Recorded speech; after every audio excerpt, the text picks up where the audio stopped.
कार्तिक मास महात्म्य अध्याय 2।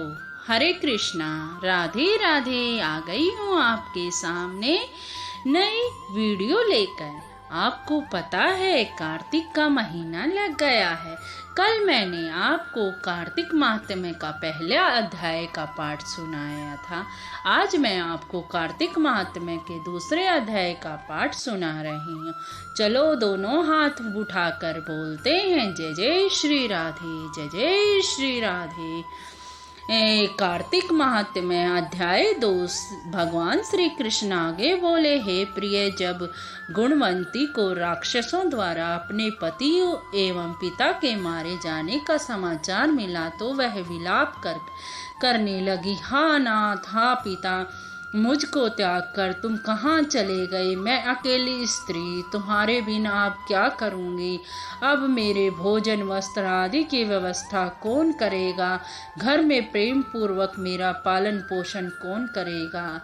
मैं कुछ भी नहीं कर सकती। मुझ विधवा की कौन रक्षा करेगा? मैं कहाँ जाऊँ? मेरे पास अब कोई ठिकाना नहीं रहा। इसी प्रकार विलाप करते हुए गुणवंती चक्कर खाकर धरती पर गिर पड़ी और बेहोश हो गई। बहुत देर बाद जब उसे होश आया तो वह पहले की भांति करुण विलाप करते हुए शोक सागर में डूब गई।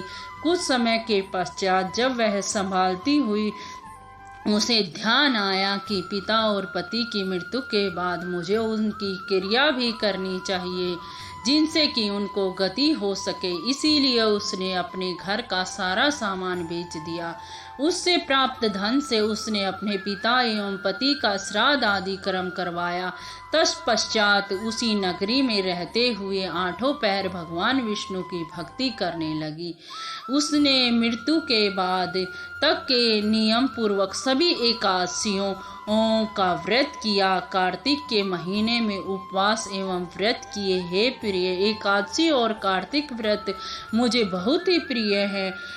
इनसे मुक्ति, भक्ति, पुत्र, संपत्ति सब प्राप्त हो जाती है। कार्तिक के मास में जब तुला राशि पर सूर्य आता है तब ब्रह्म मुहूर्त में उठकर स्नान करके व्रत व उपवास करने वाले मनुष्य मुझे बहुत ही प्रिय लगते हैं, क्योंकि यदि उन्होंने पाप भी किए हों तो भी वह स्नान और व्रत के प्रभाव से उन्हें मोक्ष प्राप्त हो जाता है।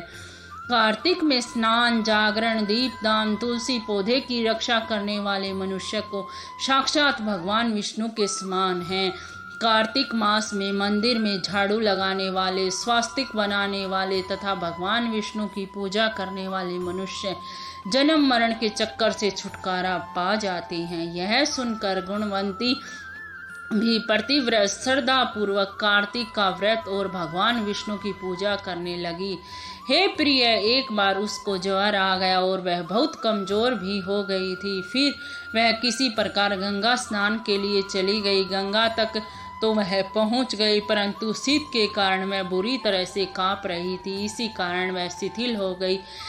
तब मेरे भगवान विष्णु के दूत उसे मेरे धाम ले आए। तत्पश्चात ब्रह्म आदि देवी देवताओं की प्रार्थना पर जब मैंने कृष्ण का अवतार लिया तो मेरे गण भी मेरे साथ इस पृथ्वी पर आए थे। जो इस समय यादव हैं, तुम्हारे पिता पूर्व जन्म में मेरे देव शर्मा थे, जो इस समय चित्राजित हैं। पूर्व जन्म में चंद्र शर्मा, जो तुम्हारे पति थे, वह डाकू हैं। हे देवी, तू ही वह गुणवंती है। कार्तिक के व्रत प्रभाव के कारण तू मेरी अर्धांगिनी हुई। जब पूर्व जन्म में तुमने मेरे मंदिर के द्वार पर तुलसी का पौधा लगाया था, इसी समय वह तेरे महलों के आंगन में क्लब पुरुष के रूप में विद्यमान है। उस जन्म में जो तुमने दीपदान किया था, उसी कारण तुम्हारी देह इतनी सुंदर है और तुम्हारे घर में साक्षात लक्ष्मी वास है। चूँकि तुमने पूर्व जन्म में अपने सभी व्रतों का फल पति स्वरूप विष्णु को अर्पित कर दिया था, उसी के प्रभाव से तू इस जन्म में मेरी प्रिय पत्नी हुई। पूर्व जन्म में तुमने नियम पूर्वक जो कार्तिक मास का व्रत किया था, उसी के कारण मेरा और तुम्हारा कभी वियोग नहीं होगा।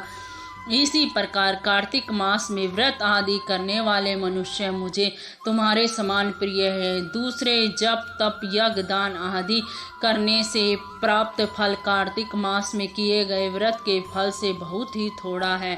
अर्थात कार्तिक मास में के व्रतों का 16वां भाग भी नहीं है। इसी प्रकार सत्यभामा भगवान श्री कृष्ण के मुख से अपने पूर्ण जन्म के पुण्य प्रभाव को सुनकर बहुत ही प्रसन्न हो गई। बोलो मेरे कृष्ण कन्हैया लाल की जय हो। जय जय श्री राधे राधे रानी सरकार की जय हो। यहीं पर कार्तिक का महात्म्य का दूसरा अध्याय समाप्त होता है।